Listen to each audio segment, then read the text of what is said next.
Buenos días alumnos, espero se encuentren todos muy bien, los saluda la profe María Inés. En este video vamos a trabajar ejercicios prácticos de aplicación del método de integración por partes. Para ello será preciso recordar lo que han leído en el apunte teórico que se suministró en el aula virtual. Allí decimos que este método se aplica cuando no es posible realizar sustitución o cambio de variable, que es el método estudiado anteriormente. El integrando será un producto o una potencia que puede descomponerse como un producto. Para resolver una integral por el método de integración por partes, debemos aplicar la fórmula aquí señalada.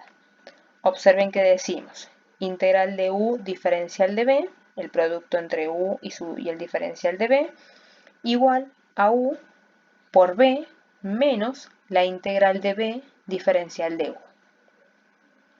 El ejemplo o el ejercicio que se nos presente para resolver debe ser equivalente al primer miembro, ¿sí?, de esta igualdad. Por lo tanto, en nuestro ejemplo, en nuestro ejercicio, deberemos identificar quién de los factores que aparezcan multiplicándose representará a u y quién representará al diferencial de b. Entonces, para ello nos vamos a apoyar en la regla ILATE, que es una regla mnemotécnica que abrevia las diferentes funciones que pueden presentarse y el orden que establece o que se establece para la elección de u y del diferencial de b. Es importante recordar que I representa las funciones inversas, L a las funciones logarítmicas, A a las algebraicas, T a las trigonométricas y E a las exponenciales. Teniendo esto presente, vamos a aplicarlo en el siguiente ejemplo. Aquí se nos pide, observen, calcular la integral del seno de x logaritmo natural del coseno de x diferencial de x. Hay un producto entre la función seno y la función logaritmo natural. Habrá entonces que definir quién va a representar a u, quién va a representar al diferencial de b. Para hacer esa elección nos apoyamos en la regla ILATE y vemos. Las funciones que intervienen son una función trigonométrica y una función logarítmica. Entonces, en la regla ILATE, la que aparece en primer lugar es la función logarítmica, la L. Entonces, ella va a representar a u. Y como la T, que es la trigonométrica, que sería el seno, está a continuación, esto va a representar entonces al diferencial de b. Por lo tanto, para aplicar la regla ILATE, lo que hacemos es observar cuál de los factores que intervienen en el integrando aparece en primer lugar en la regla ILATE. Esa que esté en primer lugar representará a u y el otro factor representará al diferencial de b. Entonces, como el logaritmo está antes que las funciones trigonométricas, u va a estar representado por el logaritmo natural del coseno de x. Lo que hacemos en el paso siguiente es diferenciar a ambos lados del signo igual. El diferencial de u va a ser calcular la derivada del logaritmo natural del coseno de x por regla de la cadena. Entonces, sabemos que la regla de la cadena establece que el logaritmo, si la función es logaritmo natural de u, su derivada es u' sobre u. Por lo tanto, la derivada del coseno de x menos seno de x sobre coseno de x, todo esto multiplicado por el diferencial de x. A continuación, vamos a trabajar con el diferencial de b, que por ILATE quedó definido como el seno de x diferencial de x. Paso siguiente, integramos a ambos lados del signo igual.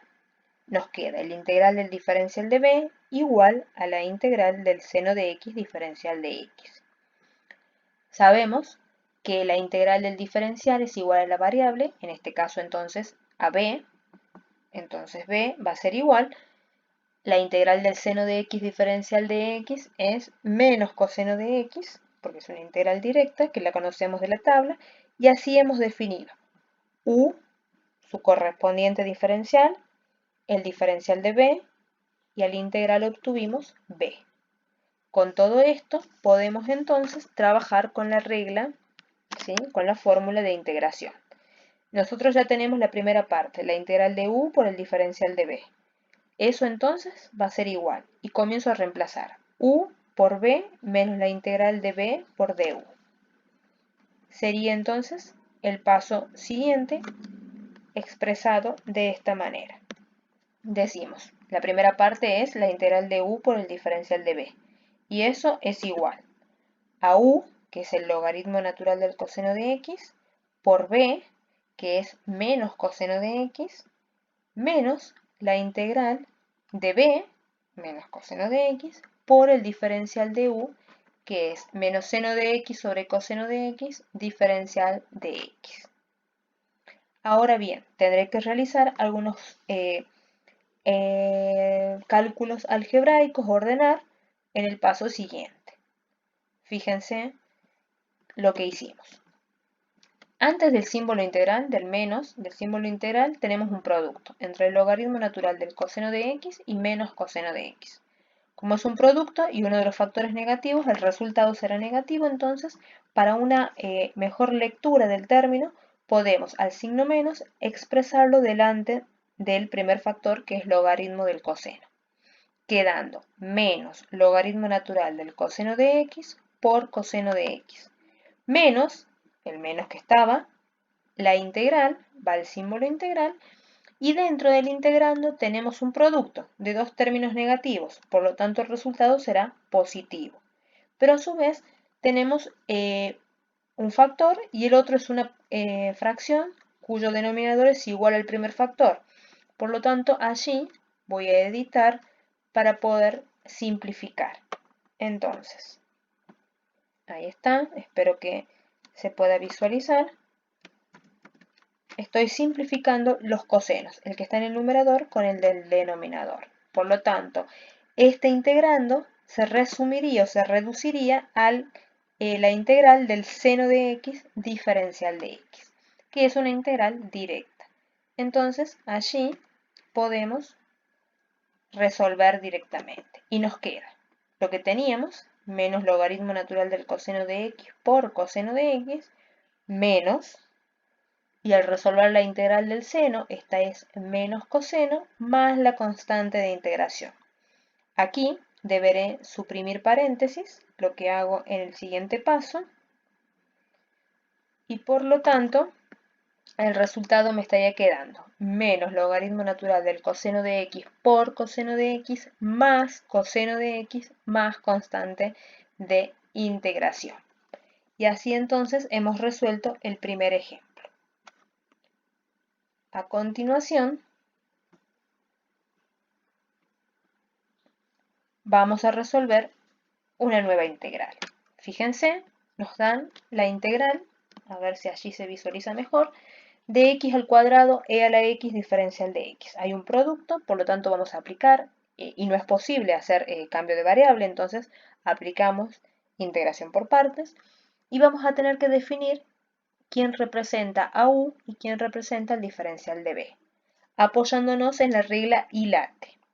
Fíjense que las funciones que intervienen son una función algebraica, que es la función cuadrática, y por otro lado la función exponencial. Entonces, en ILATE, la algebraica está en primer lugar, entonces ella representará a u. Eso es lo que indicamos en el paso siguiente. Al determinar u, estamos en condiciones de calcular su diferencial, y eso es 2x diferencial de x. Ahora vamos a trabajar con el diferencial de b, que será e a la x diferencial de x, porque la letra e en ILATE está luego de la letra a que representa las algebraicas, y la e representa exponencial. Por lo tanto, el diferencial de b es igual a e a la x diferencial de x. Ahora tenemos que integrar. Integramos a ambos lados del signo igual y nos queda la integral del diferencial de b es la variable b, que aquí la tenemos, y la integral de e a la x es e a la x. Perfecto. Paso siguiente, pasamos a aplicar la fórmula de integral por partes, donde decíamos que la integral de u por db, que era nuestra integral inicial, es igual a u, que será x cuadrado, aquí lo escribimos, por b, que descubrimos es e a la x al resolver esta integral, menos la integral de b, otra vez e a la x, por du. y du es 2x diferencial de x. Bien, fíjense que este último integral en esta última integral nos vuelve a aparecer un producto, es decir, no nos queda una integral inmediata como sucedió en el ejemplo anterior. Entonces, al tener nuevamente un producto, debemos integrar otra vez, ¿sí? Será fundamental volver a integrar, volver a aplicar el método. Esto puede pasar en diferentes iteraciones, o sea, se puede repetir varias veces. Por lo tanto, si tengo que volver a integrar acá por partes, deberé definir quién va a ser u y quién va a ser db, ¿sí? Fíjense que interviene la función exponencial y otra vez una función algebraica. Entonces, como la algebraica está antes que exponencial en la regla y late, u será 2x y el diferencial de b estará dado por e a la x diferencial de x. Entonces, eso es lo que vamos a dejar expreso aquí. Bien. Lo que hice en este paso fue sacar el 2, que es una constante, fuera del símbolo integral para que quede más claro, ¿sí?, el integrando, que es el producto de e a la x y la función lineal x. Ahora, si u es x, que es una función algebraica, su diferencial va a ser diferencial de x. Recuerden que es derivar, en este caso x, que es 1, y multiplicarlo por el diferencial. Después, tendremos que trabajar con el diferencial de b, que estará dado por e a la x diferencial de x. Entonces, nos va a quedar diferencial de b igual e a la x diferencial de x. Si tomamos integral en ambos lados del signo igual, nos queda integral del diferencial de b igual integral de e a la x diferencial de x. Sabemos que la integral del diferencial es la variable, en este caso b, obtenemos b, la integral de e a la x, e a la x. ¿Sí? Es un paso que ya hicimos aquí arriba, en el anterior, pero bueno, acá lo volví a escribir para que quede detallado y claro. Entonces, con esta segunda iteración, si con esta segunda vez que aplicamos el método, vamos otra vez a ver si podemos llegar a que la última integral sea inmediata. Y decimos entonces, copiamos lo que teníamos, x cuadrado e a la x, menos el 2 que salió fuera del símbolo integral. Y ahora, la integral de u por db es u, que es x, por b, que es e a la x, menos la integral de b, que es e a la x, diferencial de u, que es el diferencial de x. En este caso, la última integral ha quedado inmediata y por lo tanto la podemos resolver directamente. Sabemos que la integral de e a la x es e a la x y allí está. Hemos encontrado la resolución y le sumamos la constante de integración. Así entonces, en este ejemplo, hemos aplicado 2 veces consecutivas el método de integración por partes. Hasta el próximo video.